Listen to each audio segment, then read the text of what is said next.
Bom dia, pessoal. Informar a vocês através desse vídeo que estamos iniciando o segundo bimestre do ano de 2021 com as aulas do terceiro ano de Sociologia, né? E nós vamos entrar o bimestre falando das formas de participação popular na história do Brasil, né? Abordaremos então as formas mais comuns de participação popular na história do Brasil, né, através dos movimentos sociais. Vamos observar, vamos pesquisar os movimentos sociais. Eu farei algumas aulas em vídeo, né, expositivas para vocês e também aulas para tirar dúvidas, né, durante o bimestre. Nós vamos iniciar aqui com um básico, né, sobre os movimentos sociais, uma breve história, né, e ao longo do bimestre vamos aprofundar o tema. A breve história dos movimentos sociais e com dois textos, dois textos iniciais no formulário, tá? No formulário que vocês podem responder tanto pelo celular como pelo computador, pelo notebook. Tá? Para os alunos que estiverem no presencial, vai para a lousa esses textos e as questões também. Mesmo estando no presencial, se alguém quiser responder online, pelo celular, tablet, notebook, enfim, ela pode responder. Fica mais fácil porque ela não precisa estar copiando no caderno. Mas tem as pessoas, os alunos, que gostam de copiar e tal, e fazer as atividades no caderno. Porque é a maneira que eles têm de fixar a disciplina, enfim, e memorizar aí todo o conteúdo, né? A escrita, né? A mão, a caneta vai ajudá-lo a fixar o conteúdo e para responder os exercícios, né? Então não tem problema nenhum. Mesmo aqueles que estão totalmente online e querem copiar tanto o texto como o exercício para fixação, também é uma boa ideia porque ajuda bastante, né? Mas há alunos que se identificam, que assim aprendem, e outros não, que preferem outros métodos, enfim. Então, fica para todos os gostos. Tratando dos movimentos sociais, ao final dos textos, haverá os exercícios, né? as questões. Para o terceiro ano, eu não estou fazendo, como eu fiz no primeiro bimestre, as questões prontas com alternativas, né? O aluno vai responder com as próprias palavras. Vocês responderão com as próprias palavras. Uma das questões dentro desse primeiro formulário, ela vale 5 pontos, a metade da nota máxima, que é 10.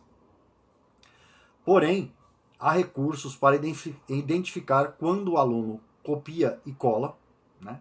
Obviamente, o estágio de aprendizado que vocês estão, quando é feito, quando é realizada uma resposta com as próprias palavras, muito dificilmente, né, ele vai usar uma linguagem extremamente científica, acadêmica, no terceiro ano. Embora algumas se aproximem. Alguns alunos que se interessam, inclusive, pela disciplina, usem sim uma linguagem assim, mas não é como uma linguagem acadêmica profissional, né, de um cientista social, um sociólogo graduado.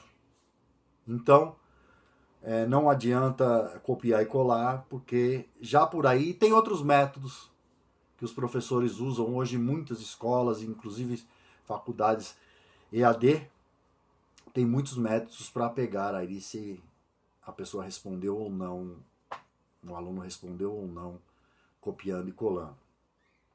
Um dos métodos é o próprio que eu vim usando, que você vai por alternativa. Então você precisa ler, o aluno precisa ler o texto para poder responder. Ou então, se não ler, vai chutar, vai jogar em qualquer uma ali e vai responder errado.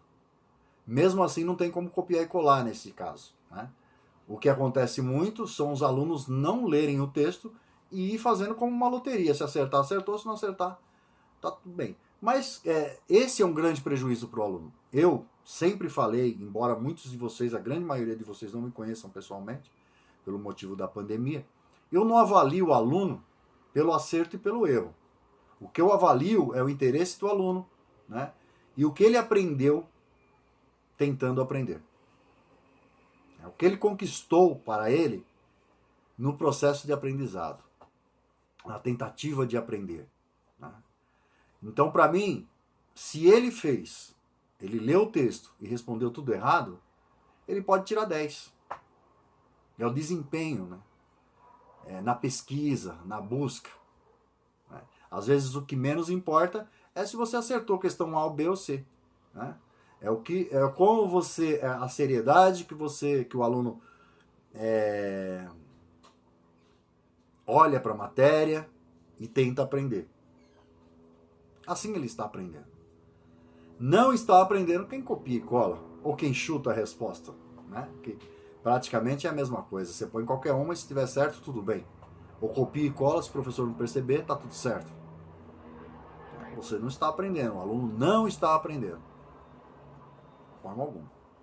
A única pessoa enganada nessa história é o próprio aluno que tem esse comportamento. Tá bom? Então,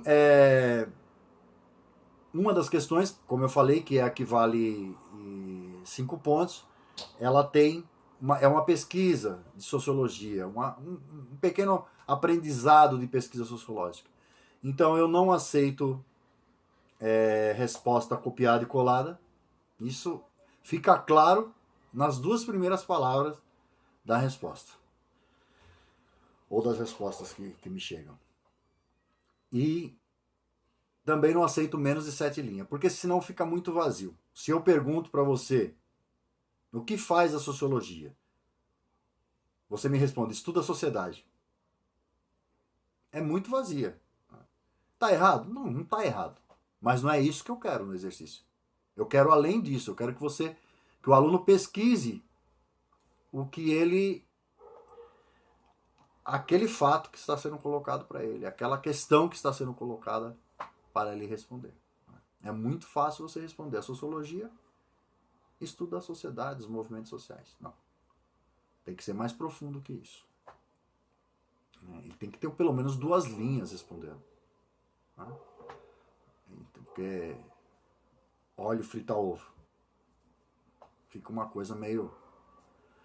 Então eu estou pedindo 7 linhas nessa questão, né, que é uma pequena pesquisa. Tanto que eu não estou exigindo metodologia científica, não estou exigindo nada, né? Referência, nem nada. Você vai pesquisar. Né? Como é que você vai fazer essa pesquisa? O aluno vai fazer essa pesquisa. O professor pediu para pesquisar, no caso aí, é mesmo movimentos sociais. Mas nessa questão eu estou 2 movimentos sociais no Brasil que lutam pela mesma causa. Que é o MST, Movimento dos Trabalhadores Sem Terra, e a Liga dos Camponeses Pobres, com a sigla LCP. O que eu peço desse exercício? Que o aluno faça uma pesquisa entre esses 2 movimentos, né, e explique a diferença fundamental entre esses 2 movimentos. Por quê? Eles são iguais? São similares, são parecidos. Tem alguma coisa em comum? Tem, a luta pela terra, a posse da terra. Mas a forma de lutar seria uma diferença fundamental. E a organização em si. Como se organiza o MST, como se organiza a LCP. Entenderam? Então eu acho que 7 linhas para se explicar com as próprias palavras são poucas linhas. Portanto, vocês podem criar um texto maior do que ocupe muito mais que 7 linhas. Aí fica a cargo de vocês. O mínimo é 7 linhas. Vai explicar nessa questão a diferença fundamental entre o MST e a LCP, que são dois movimentos sociais no Brasil que lutam pela terra, né, pela causa dos camponeses, a população do campo, agrária. Mas não adianta, por exemplo, você usar 7 linhas para me dizer que o MST usa boné vermelho, o pessoal do MST usa boné vermelho, e o pessoal da LCP usa boné azul, por exemplo. Isso não é uma diferença fundamental. Aliás, isso nem diferença faz. Então, a diferença fundamental, principalmente a forma que eles usam para lutar por essa causa, que é a terra, a reforma agrária. Qual é a diferença fundamental usadas, né, aí no caso de uma e outra organização,